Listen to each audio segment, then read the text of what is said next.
Good evening, ladies and gentlemen. Welcome to the City Bettendorf Committee of the Whole meeting. Today is Monday, August 5th, 2024. It's 5 o'clock. Thank you all for being here. We have two consent agenda items to discuss before we hit our normal agenda for tomorrow evening.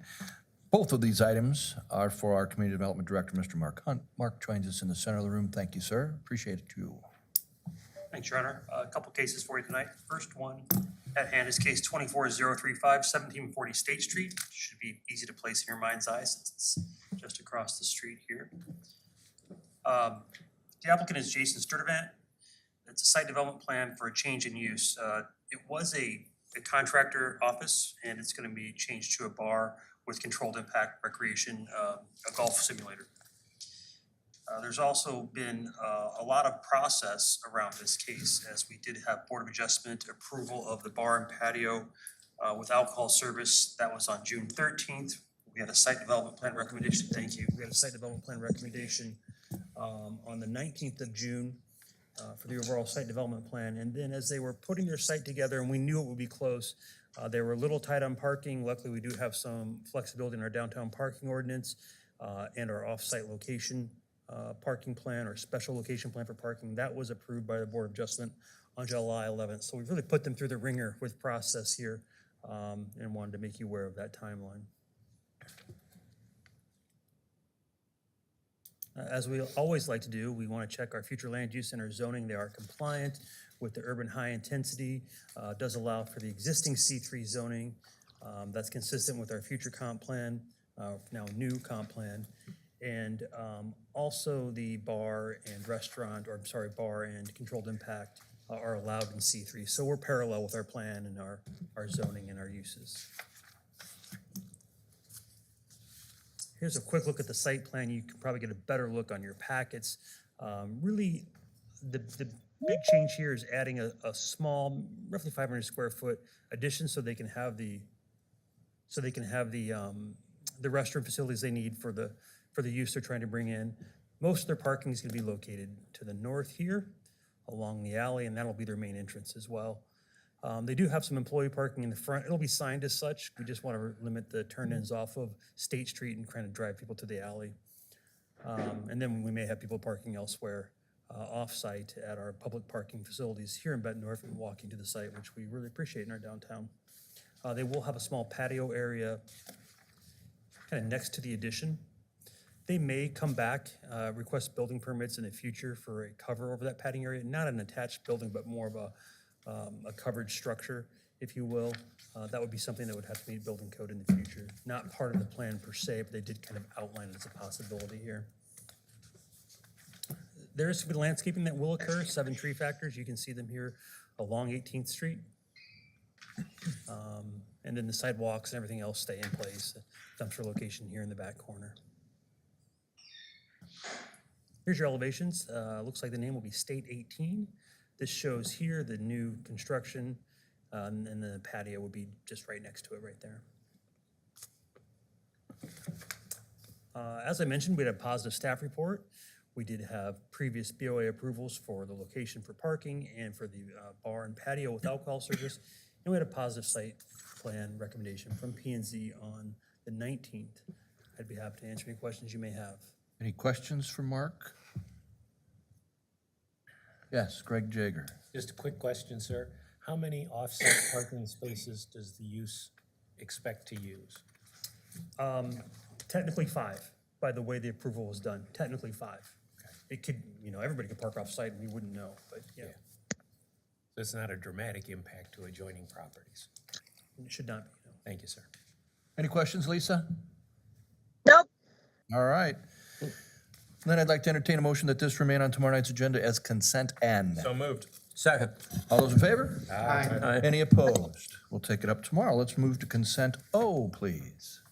Yeah, that comes to you as case 24048 at 1431 Kimberly Road. You'll be familiar with this location. It's got a Burlington Coat Factory in it now. It's been a Target store in years past. The applicant is Mark Maurer, DBA O'Reilly Auto Parts.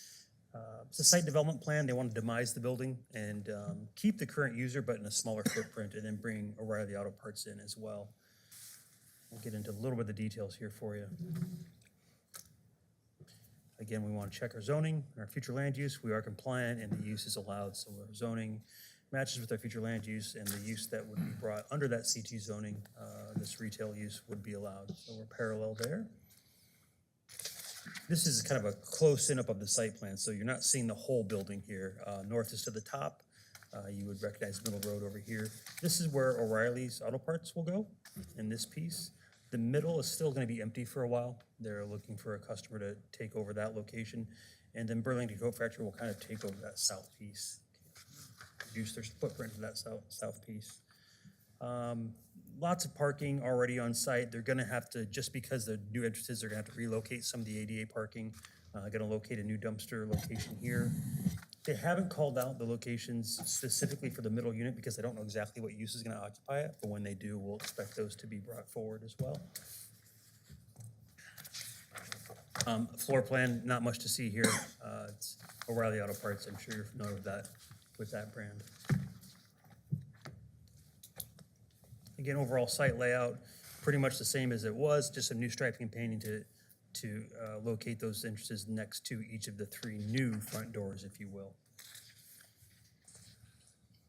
And an elevation showing you O'Reilly Auto Parts on that north end. We have a positive staff report. We do have recommendation for approval on July 17th from the Planning and Zoning Commission. There were 3 conditions. I did mention them. We're going to make sure ADA spots are painted appropriately for each user. And then as they identify that middle user, if you will, that they identify the refuse location appropriately. And it could be possible that they co-locate depending on the user, may not have the need for their own. And then we're going to work with them on the sign code, the sign location.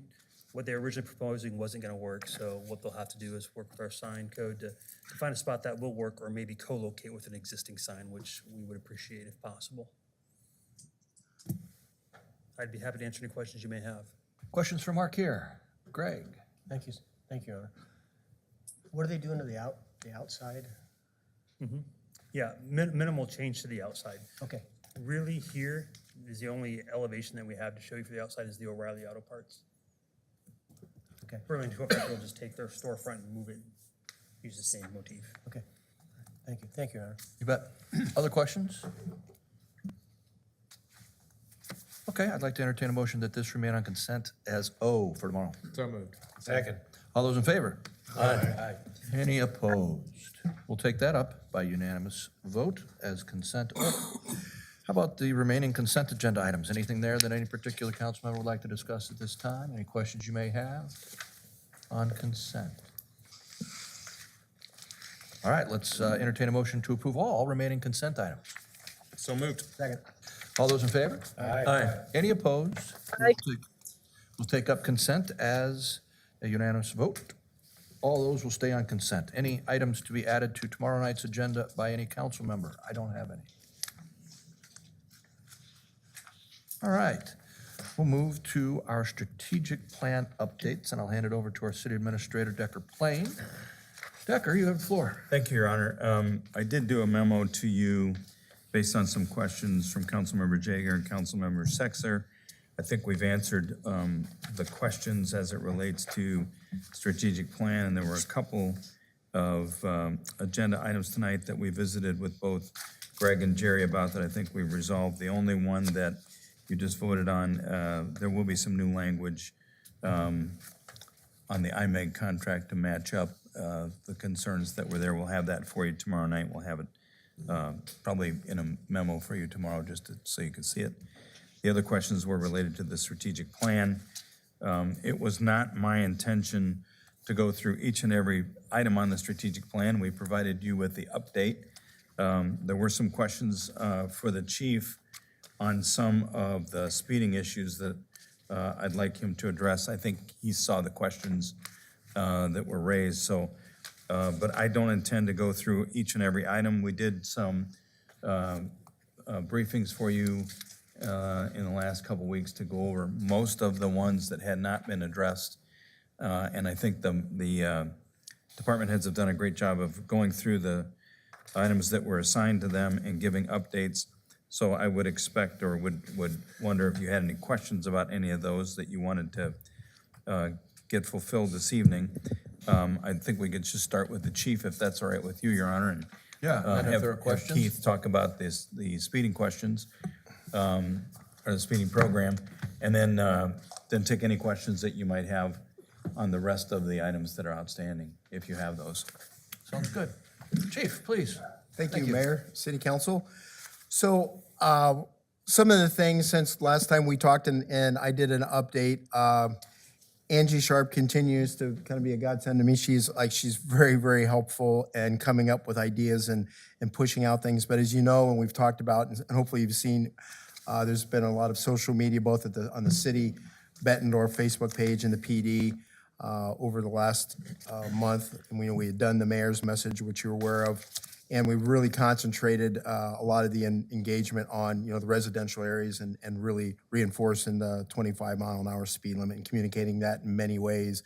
And I've done a few local TV media news interviews too over the last month. One of the things so the community engagement I think is very strong. One of the things, we're kind of gearing up. School's going to be here before we know it, so I think we're going to be, gearing up here in a little bit with the school zones and all those topics. And one of the things that Angie was able to do is she reached out both to Bettendorf High School and PV, as we do tend to see that our younger drivers are the ones. Everybody speeds at times, but we definitely see our younger drivers are maybe a focus. So we're going to really try and do some type of communication campaign through different avenues, through our school resource officers and posters and things like that at the schools, just reminding the student drivers as they enter and especially exit at the end of the day. Enforcement or the grant, let me real quick, we did just get awarded another GTSB grant for $56,000, which is something we've done for many years, but that's nice to have. That starts, we're still in the current one, but our new one will start in October 2024. So each year we get a little bit more money, so that really does help us with the overtime enforcement, being out there outside our outlying patrol shifts in that. Some statistics, speed enforcement. I'll make some general statements, and as you can see, there's the stats for the last 4 months. And those, what I will say, what I do see trending from a statistical standpoint is our traffic stops, our number of traffic stops have gone up. Our numbers have gone up in the last few months, which is good. But also, I think when you do comparison of let's say the last 3 or 4 months from last year to this year, where you've seen not only increase in traffic stops, but really the main focus is the focus of what the citations and written warnings are being done. So we've increased the number of those, whether they're written warnings or speed, those numbers have increased. And that's something that we've really changed our focus then from. So our traffic stops overall averaging about the same, maybe a little bit higher than last year. But if you see why the reasons for people being pulled over to have that conversation or be issued a citation or warning are more for speed than they were last year. For instance, I'll give you a May of 2023, the traffic stops. We actually had a few more traffic stops last year, but we almost doubled our number of speed violations to this year. June of last year, we had 520 traffic stops. June of this year, we had 600, and our speed violations for last year were 104, and this year they were 199. And then in July of last year, we had 695 traffic stops with 176 speed violations, and this year's are about the same. They're just a hair lower in traffic stops, and they're 198 speed violations. So we've shifted our focus as far as addressing the speed issue with the drivers and the reasons for the initial traffic stop to begin with. So I think that's a good thing. My general, from what I'm hearing around the community, and I know all of you are out there too, I think it's making a difference. When I drive around, whether I'm on duty or off duty, I feel like our general flows of traffic on our main thoroughfares and stuff have slowed down a little bit. Our average speeds are slowing down. We've made, you know, if you think about the number of, I say before, the actual connections with the violators and those people, are we affecting their behavior specifically? I would like to think so, because they're actually being specifically addressed on the side of the road by the officer. And I think between all the other communication campaign, I think there's a lot of chatter, and I think people are listening to the message. We're always going to have violators. We're always going to have those outliers, but I do think it's made a difference over these last few months. So I don't know if you have any questions or. Agreed. Any questions? Yes, Greg A. Thank you, Aaron. Chief, we started a program several years ago for the speed indicators at the permanent ones at the schools. Yes. Did we get done with that? Yeah, so that has been completed it's been a few years now. It's probably been The good ones? 3 or 4 years, maybe about 3 or 4 years ago, Good where ones? we updated our city code, made all the Yeah. school zones the same, because we did have them different, and we wanted them to be universally the same. And all the electronic signage on all the school zones were put up about 3 to 4 years ago, and so, But these are the good ones that you can program and, Correct. yes. okay. Then are we budgeted for we got a new school going up on Forest Grove and a new one going up on Hopewell. Is that, So Forest Grove already has the current speed zone, so the Forest Grove Elementary, well, there's a new one going in though. so that's still 3 to 5 years out. Oh, it is, okay. Here. I believe, But yes, in terms of Hopewell, we will have to establish one there when they get a little closer. Yeah. Criswell and Hopewell. Yeah. Yep. Thank you, Your Honor. Bet.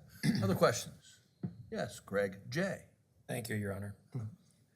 Chief, given what you just said, do I understand that traffic stops went up about 8% in June and year to year, and went down about 8% in July, year to year? yes, yeah, it just, between, 690, 633. 630. And actually, so I want to correct, so the July one, when I had run these stats, it was 11 o'clock on July 31st. We had 2 more shifts. Okay. So I will just, if you want to pencil these in, because you just came in, we had to have these in by July 31st. But, so our actual total number of traffic stops in July of 2024 ended up, maybe I said, 659, even though it says it might say 633. The citations were 639. It's about and 5%? And then 170, it went up to, it's 198 for July of this year. So it's closer to a 5% drop year to year, For just number of stops. for July, yes, and maybe May. Yeah. Yep. And I think you're doing a great job. I think the publicity you're doing is great. I appreciate the fact you did all the TV interviews. All of that is great. When we first, I wasn't here when this was set by the council, but my understanding was it was a council goal, and so you've taken it on and you've run with it. When we started this in April, give or take, I thought a lot of the publicity was, we didn't want to write more tickets, we want to slow people down. And just want to verify that it's your opinion that now writing more tickets without more stops is more effective than doing more stops with people being given a break. My perspective on it, just if you're driving down Middle Road, you see a guy stopped and the red light's going, that's as effective as actually getting a ticket in terms of your behavior on Middle Road, at least for that length of time. If you did more stops, you would have more of that psychological effect. If you just write more tickets, you're gonna get more revenue, you're gonna have more offenders, but the time of the stop, where the red lights are going and everybody sees the cop doing something, is gonna be the same now as it was a year ago.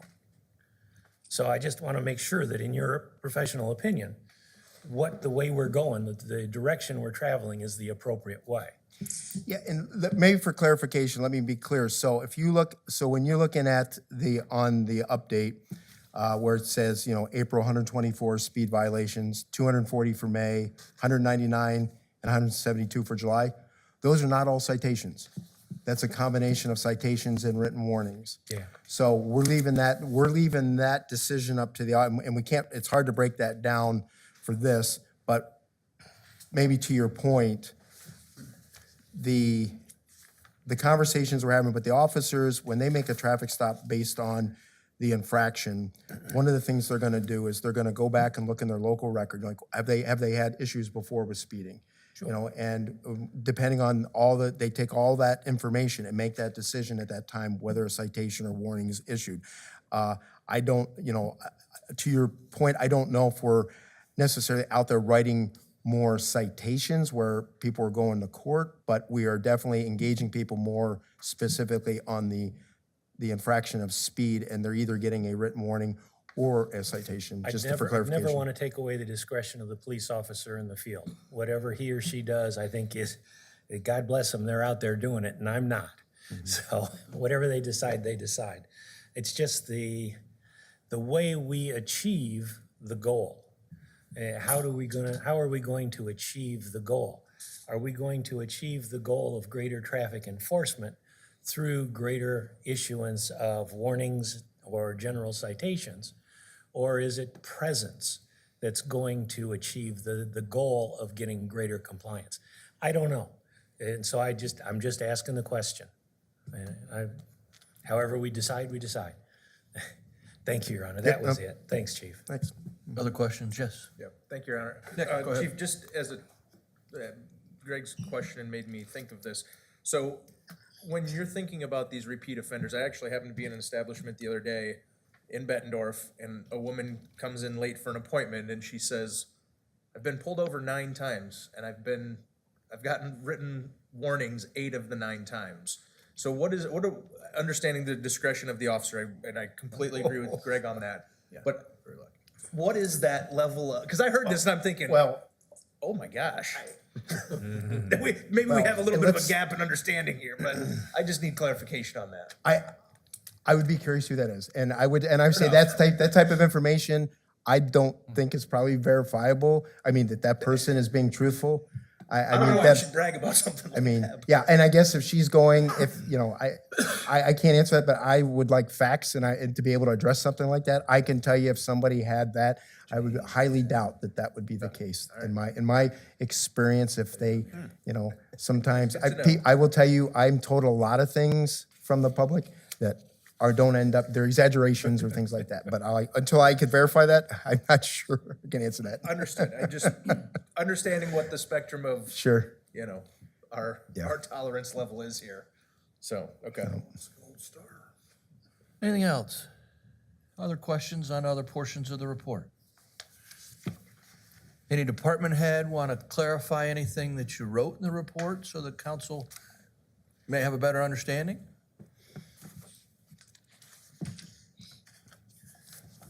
Okay. Your Greg, Honor, Jay? I just wanted to thank Jason for attempting to resolve the issue in the display of the bills.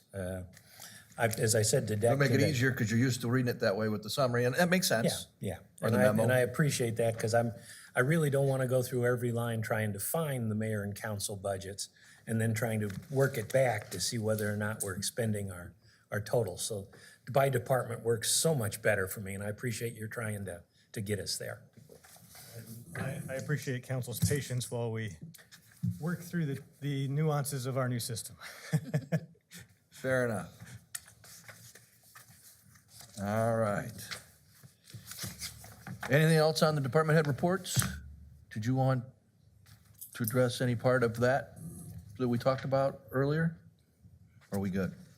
Didn't he ask you if you were gonna? Well, there was one question, just on quiet zones. Perfect. That's in there, so As we long can, as you're following up, I'm Sure. cool. Yeah. there's just been some discussion regarding liability with quiet zones, which is a complicated issue. And I guess I just want to say that at the time that we're at the point of deciding whether or not to move forward with a quiet zone, we will fully flesh out the issues. There is a very rigorous process with the FRA to make sure that the lack of a horn blowing doesn't add risk. But to the extent there is risk, I just want we will fully flesh that out when it comes to you. I guess I just wanted to be clear on that. There were some questions about quiet zones and is there a shifting of liability from the railroad to the city? I would say that there is not a shifting of liability, but there is a liability issue that would need to be addressed. It wouldn't be a full shift of liability. That's for certain, especially because there is a very rigorous process of what sorts of infrastructure need to go in to make that infrastructure or that intersection safe in the event that there is no horn blowing. Also, it's clear that it doesn't prevent the railroad engineer from blowing the horn if there is some need to do that. So just to update the quiet zone portion of the strategic plan update, we will have a further memo to address that. And I know that Brent and I, when it does get to that point, that there are decisions to be made, that will be a very important part of the process. Didn't they say that the speeds are gonna increase? The trains are gonna be longer, more of them, and didn't they? Certainly more and longer trains. I don't know that there was discussion The about the speeds were, I don't recall any Okay. representation by CP that speeds would increase. Okay. The length of the trains and the number, and mostly the number. Greg? I believe the speed is, Greg, is dictated by the geometry of the tracks, so they can only go so fast depending on Okay. the curves. So they should be limited with that. And to Chris's point about the quiet zones, we're already through a good portion of that analysis. The FRA has a risk calculator that we're required to evaluate at every one of the intersections that we're looking at. And we have had all of those already actually approved through FRA, but we have not moved forward yet with construction. Greg, did you have one? My understanding, Chris, maybe you can verify, is that the city really can play no role in regulation of speed of railroads as they go through the city. That's right. Just like a lot of things with the railroads were preempted from doing that. That's right. But Your Honor, I would maybe clarify, and Brent can validate, if you pay attention to how the trains move through the water plant, there's a little maneuver towards if you're westbound, towards the water through the plant, and it's kind of a natural slowdown as they go through that process. And so with longer trains, as that engine is moving through the plant, its speed gets reduced, and I think certainly probably affects 12th Street. I'm not sure how far back 8,000 feet is from that point, but it's probably close in that range. So that has kind of a natural slowdown effect for us as it moves there. If it's eastbound, it's probably picking up some pace as it goes behind us here, but it looks a little faster. I don't know that it is. It just looks a little faster, but there's some natural barriers that make that. I don't think you're going to see 50-mile-an-hour speeds through there. I don't think. Jerry? It was my understanding that the railroad installed positive train control system going through Bettendorf, which did allow them to increase speed by 5 or 10 mile an hour. I believe you're correct. They've made a whole lot of track and signalization changes that we saw. So. Anything else on this issue or any other in the update? All right, well, I'd like to entertain a motion to adjourn. So moved. Second. We stand adjourned. Good work, people. We'll see you tomorrow night, 7 Don't o'clock. forget, 5 o'clock. 5 o'clock at the landing, 5 o'clock.